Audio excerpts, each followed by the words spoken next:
말씀 베드로전서 2장 18절부터 25절입니다.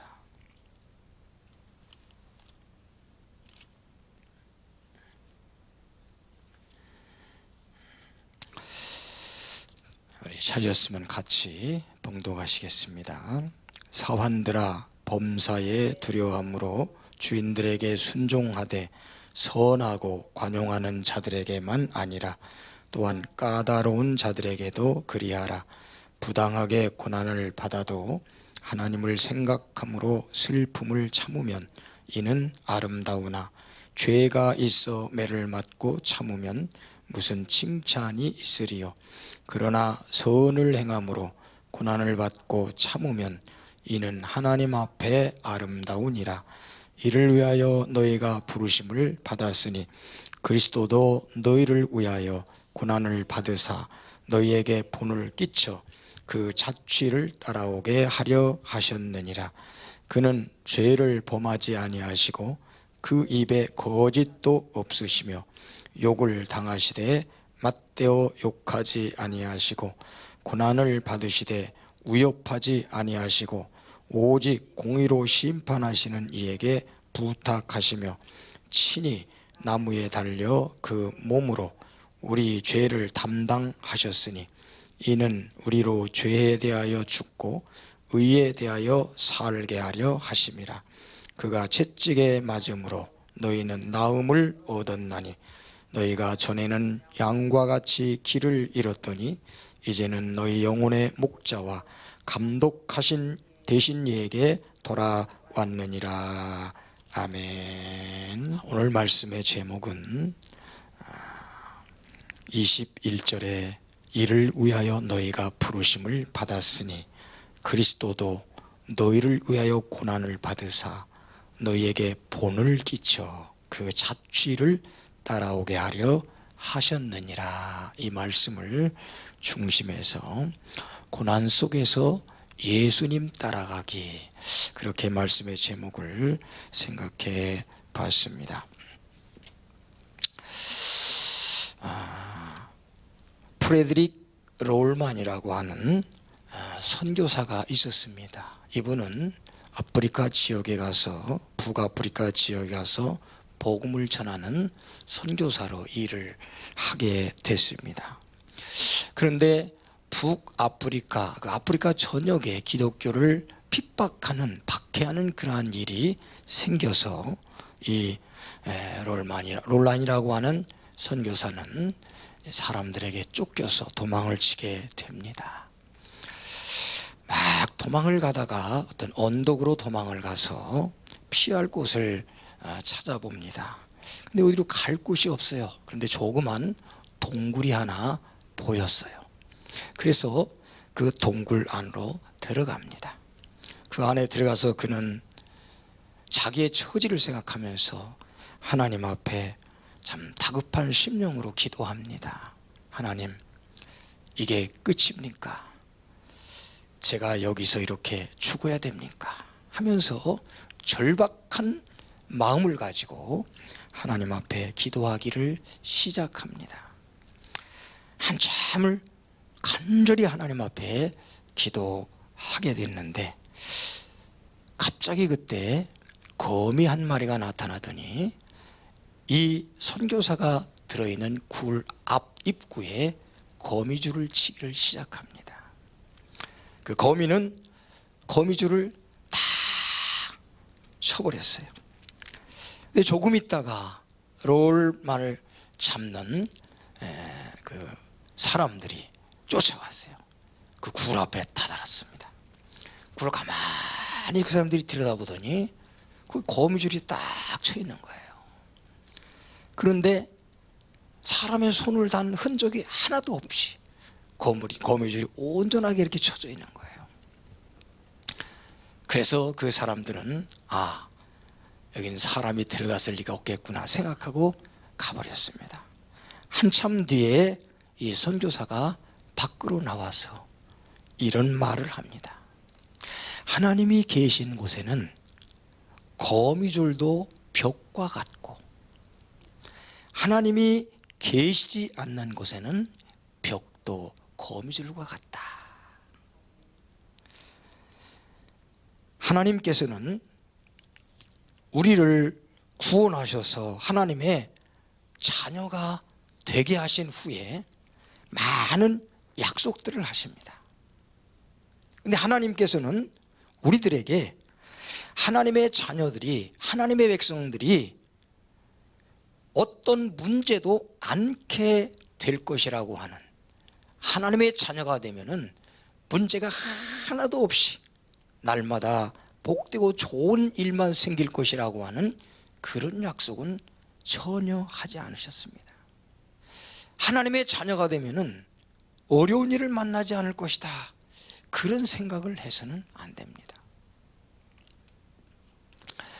하나님께서는 하나님의 백성들을 결코 어려움을 만나지 않는 그러한 사람이 되게 하지는 않습니다. 하나님께서 구원받는 자들에게 고통을 허락해 주심을 감사해야 됩니다. 왜냐하면 그 성장통 때문에 우리는 하나님의 자녀로 성숙되어 가고 그분의 자녀답게 살 수가 있기 때문입니다. 고난이라고 하는 것은 우리가 생각할 때는 굉장히 안 좋은 것이죠. 없었으면 좋겠죠.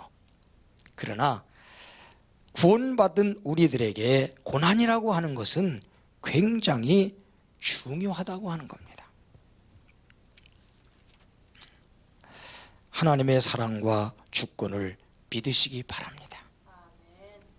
그리고 지금 우리 앞에 벌어지고 있는 상황은 하나님께서 나에게 허락하신 최고의 유익을 주는 상황임을 믿으시기 바랍니다. 하나님은 절대로 우리를 놓지 않으십니다. 굶어 죽는 상황이라도 하나님의 사랑을 믿으십시오. 그러면 주님의 풍성한 은혜로 그러한 상황도 넉넉히 이기게 될 줄 믿습니다. 다윗은 시편 119편 67절에 그런 고백을 합니다. 고난당한 것이 내게 유익이다. 고난당한 것이 내게 유익이다. 고난은 우리에게 유익되게 하는 하나님의 은혜인 줄 믿습니다. 이 베드로는요, 베드로전서에 이 고난이라고 하는 말을 굉장히 많이 사용합니다.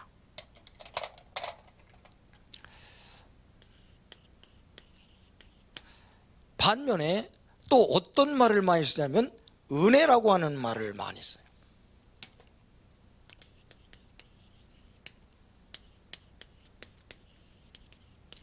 오늘 우리가 봉독한 본문에서도 이 말이 언급되고 있습니다.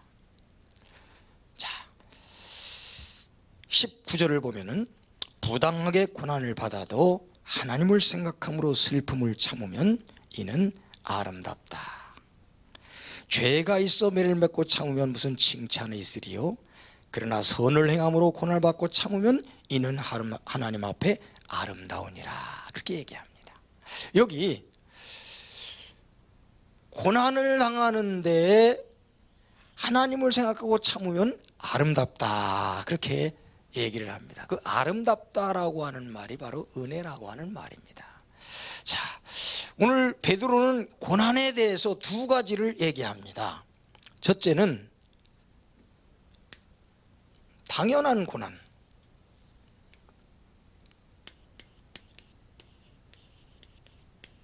당연한 고난에 대해서 얘기합니다. 또 하나는 뭐냐면 부당한 고난. 부당한 고난. 당연한 고난은 뭐냐? 죄를 지어서 받는 고난이에요. 죄를 지어서 받는 고난. 부당한 고난은 어떤 고난이냐? 이거는 죄를 짓지 않고 선을 행함을 통해서 오는 그러한 고난을 말하고 있습니다. 자, 죄를 지어서 고난을 받을 때 그게 뭡니까? 이거는 고난이라고 말하기보다는 형벌이라고 말해야 돼요. 죄를 짓고 고난받는 건 뭐예요?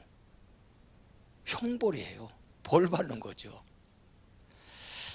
그러나 부당한 선을 행하고 내가 고난받을 일을 아무것도 잘못한 것이 없는데 고난을 받을 때 그것을 정말 고난이라고 말을 할 수가 있는 겁니다. 그래서 이런 고난, 선을 행하고 고난을 당할 때에 어떻게 하라고 오늘 본문에 얘기해요? 고난을 받을 때? 예? 참으라 그렇게 얘기합니다. 이게 이제 포인트예요. 참으라. 근데 어떻게 참으라고요? 하나님을 생각하고, 이건 하나님을 의식하고 그런 얘기예요. 하나님을 의식하고 참으라는 거예요. 고난을. 선을 내가 행하고 그 선을 행하는데도 고난이 올 때 하나님을 의식하고 참으라는 겁니다. 그러면 하나님을 의식하고 고난을 참을 때 그것이 뭐라고요? 아름답다. 이 고난이 아름다운 것이라는 거예요. 그 아름답다라고 하는 단어가 아까 뭐라 그랬죠? 은혜라는 얘기예요. 감사라는 얘기예요. 기쁨이라는 말이에요. 카리스라고 한 단어인데. 그래서 다른 번역 성경에 보면은 선을 행하고도 부당한 고난을 당할 때에 그것을 하나님을 생각하고 참으면 이는 은혜다. 그렇게 해석을 해요. 이는 감사다. 그렇게 해놨어요. 우리가 보는 성경에는 아름답다. 그렇게 번역을 했습니다만. 그래서 똑같은 말이에요. 아름답다. 은혜다. 감사. 이게 다 똑같은 의미예요. 기쁨. 똑같은 의미예요. 자, 내가 선을 행했어요. 잘못한 거 아무것도 없어요. 그런데 고난이 왔어요. 그때 어떻게 하라고요? 하나님을 생각하는, 하나님을 의식하는 거예요. 하나님을 의식하고 그것을 어떻게 해요? 참는 겁니다. 그러면 그것은 아름다움이 됩니다. 그것은 은혜입니다. 그것은 감사거리가 된다는 거예요. 그것은 기쁨이 된다는 겁니다. 죄를 져서 형벌로 당연히 고난을 받을 때 이건 당연한 거예요. 그것도 뭐 참아야 되겠죠. 뭐 안 참을 수 어디 있겠어요. 그러나 부당한 고난을 당할 때 내가 선을 행하고 잘못한 일 아무것도 없는데 부당한 고난을 받을 때 이 고난을 참다고 하는 것은 쉬운 일이 아닙니다. 이걸 잘 참지를 못해요. 내가 뭐 잘못했냐? 따지고 덤비고 나의 정당함을 피력하려고 변명하려고 드러내려고 하는 그런 경우가 많습니다. 그런데 하나님은 오늘 우리들에게 참아라. 그것이 아름답다. 이 형벌하고 이 고난을 우리는 구분해야지 돼요. 형벌은 고난이 아니에요. 선을 행하면서 고난을 받을 때 그걸 정말 고난이라고 말을 합니다. 자, 악한 사람의 자녀로 태어나는 것은 하나님 손에 달려 있습니다. 다시 말하면 내 아버지가 굉장히 악한 사람이란 말이에요. 그 자녀로 내가 태어나는 건 내 마음대로 될 수 있는 일이 아니에요. 이건 하나님 손에 달려 있는 거예요. 그런데 그 자녀가 악한 부모 밑에서 태어난 자녀가 부모의 악함에 대해서 어떠한 자세를 취할 것은 자녀에게 달려있는 일입니다. 자, 우리 앞에 벌어지는 모든 사건과 일은 하나님이 갖다 놓은 것이에요. 그 상황 속에서 내가 어떻게 행동하고 어떻게 살아야 되는가 하는 것은 이건 내 책임입니다. 내가 하나님의 자녀로서 올바로 살아가야 되는 것은 내 책임이에요. 환경이 그러니까 어쩔 수 없었다. 너도 한번 당해봐라. 핑계는 되지 않습니다. 하나님은 하나님의 자녀를 이 고난이라고 하는 성장통을 통해서 잘 성숙해 가도록 섭리 가운데 인도하고 계시는 거예요. 자, 우리는 어떤 어려운 일이 생기면 하나님 앞에 기도하죠. 뭐라고 기도하죠? 대체로 뭐라고 기도합니까? 이거 빨리 좀 어떻게 해결해 주세요. 이 상황을 좀 바꿔주세요. 그렇게 기도하죠. 우리는 어떤 어려운 사건을 만나면은 그 상황이 변화되기를 위해서 하나님 앞에 부르짖어 기도합니다. 그런데 하나님은 상황을 바꾸기보다는 그 상황 속에서 내가 변화되기를 원하셔요. 내가 변화되기를 원하시는 거예요. 하나님은 나를 변화시키기 위해서, 나를 바꾸기 위해서 그 상황을 내 앞에 갖다 놓으신 거예요. 그리고 우리가 기도할 때 이거 바꿔주세요, 이거 잘 되게 해주세요, 그렇게 기도하지 말고 하나님, 이 고난을 통해서 나에게 말씀하시려고 하는 하나님의 뜻이 무엇입니까? 그걸 찾아야 돼요. 거기에 우리는 관심을 갖고 거기에 우리는 예민한 영적 통찰력을 발휘해야 됩니다. 그래서 내가 변화되면은 그 상황은 자연히 바뀌게 돼 있습니다. 근데 내가 변하지 않으면은 이게 바뀌지 않아요. 내가 변하지 않으면 하나님은 그런 상황을 또 다른 때에 또 갖다 놓으십니다. 내가 변화될 때까지 하나님 그 상황을 계속 만들어 가십니다. 그러니까 우리는 선을 행하면서 고난을 당할 때 잘 참아야 된다는 거예요. 자, 참으라고 이렇게 말씀하시면서 하나님은 오늘 베드로를 통해서 우리에게 예수님의 본을 우리에게 말씀하시는 거예요. 예수님의 본. 21절 그렇게 얘기했죠. 이를 위하여 너희가 부르심을 받았다. 이를 위하여라는 그 위에 18절부터 20절까지 얘기입니다. 부당하게 고난을 받아도 하나님을 생각하고 참으면 아름답다. 죄가 있어 매를 맞고 참으면 무슨 칭찬이 있으리요.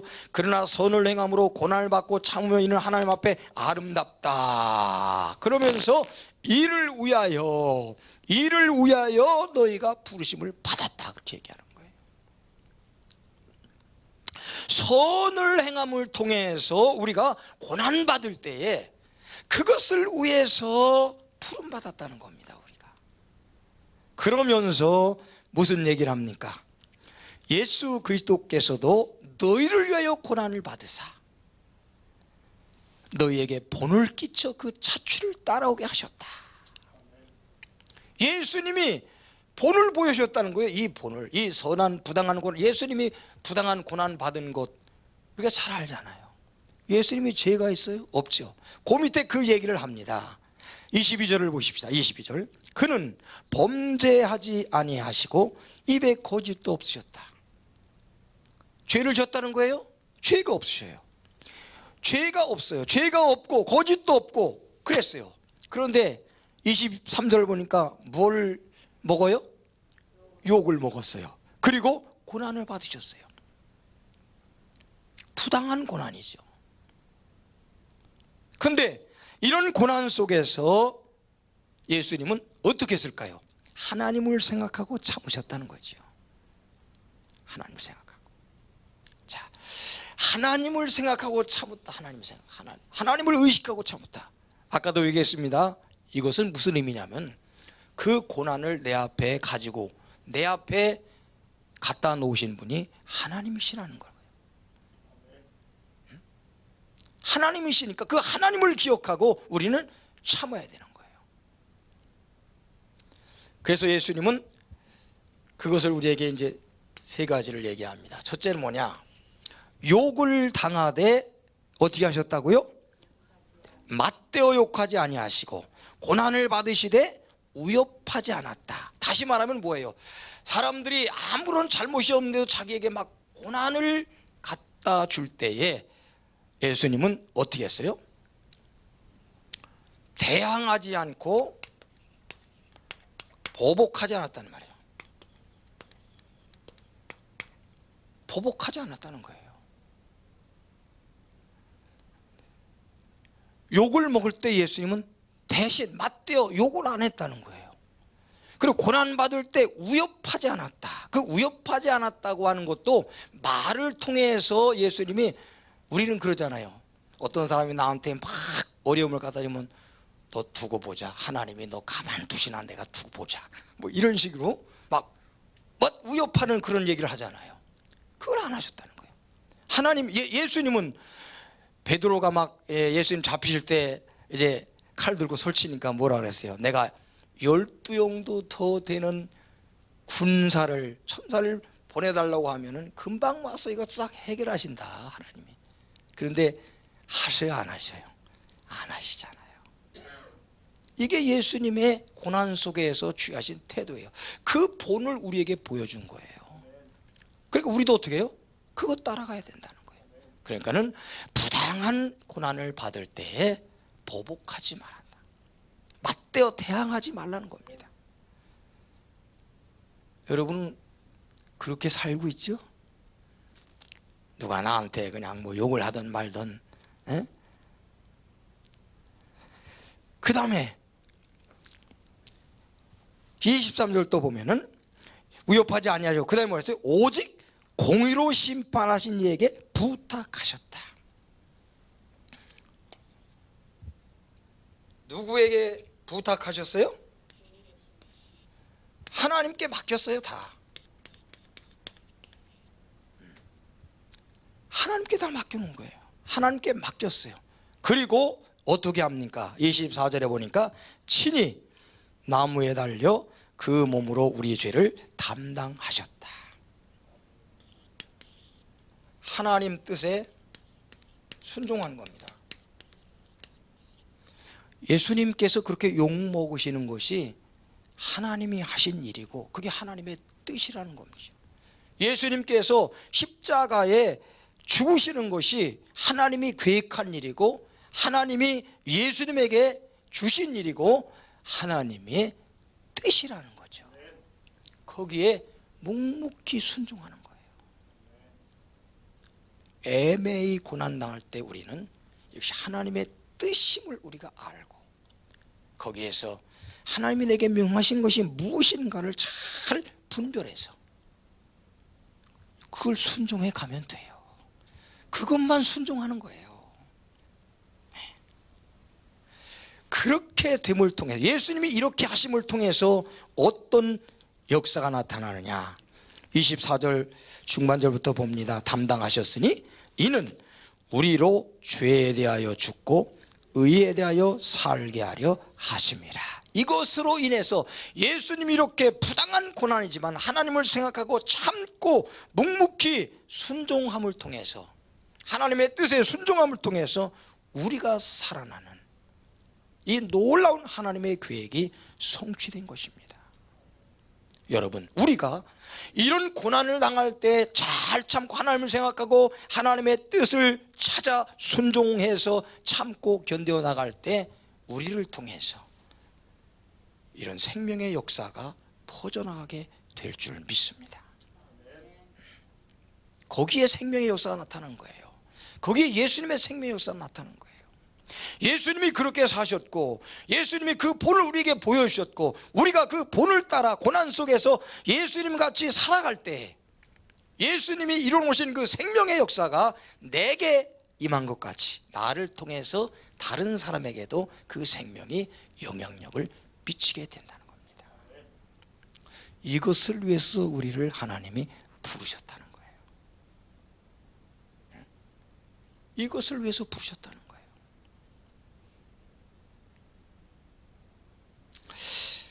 자, 성도는 모든 환경 및 사건을 연출하시는 분이 하나님심을 깨닫고 어떤 상황 속에서도 불평하지 말고 오직 예수님께서 시키는 대로 따라가야 됩니다. 그게 우리가 할 일이에요. 예수님이 그 본을 우리에게 보여주셨습니다. 하나님은 우리에게 어떤 비전을 주십니다. 그리고 우리를 골짜기로 데려가십니다. 그 골짜기에서 하나님은 우리를 그 비전에 맞는 사람으로 만들어 가시는 겁니다.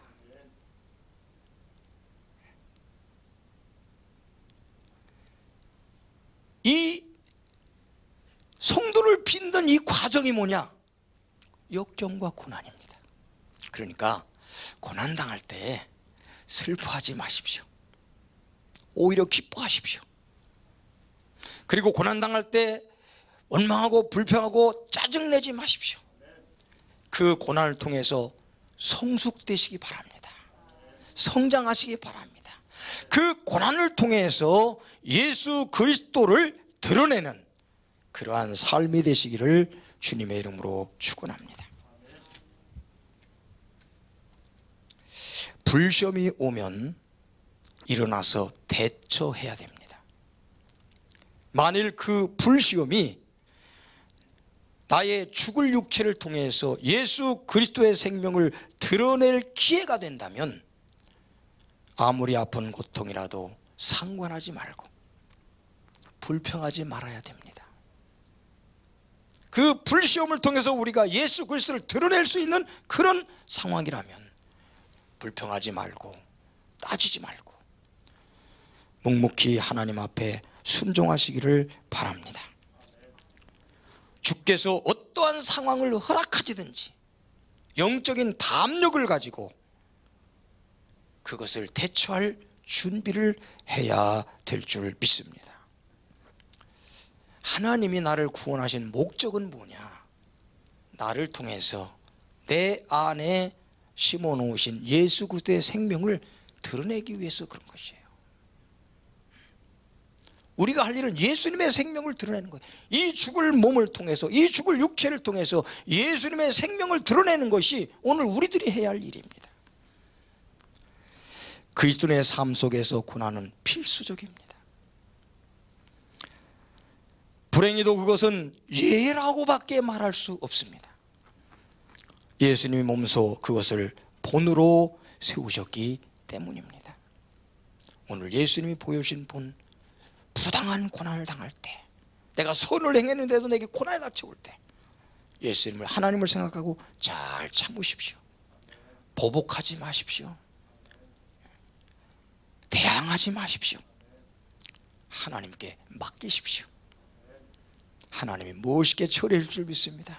우리는 다만 하나님이 내게 명하신 말씀에 순종만 하면 됩니다. 그래서 고난 속에서 우리가 예수님을 잘 따라가서 성숙된 하나님의 자녀가 되시기를 주님의 이름으로 축원합니다.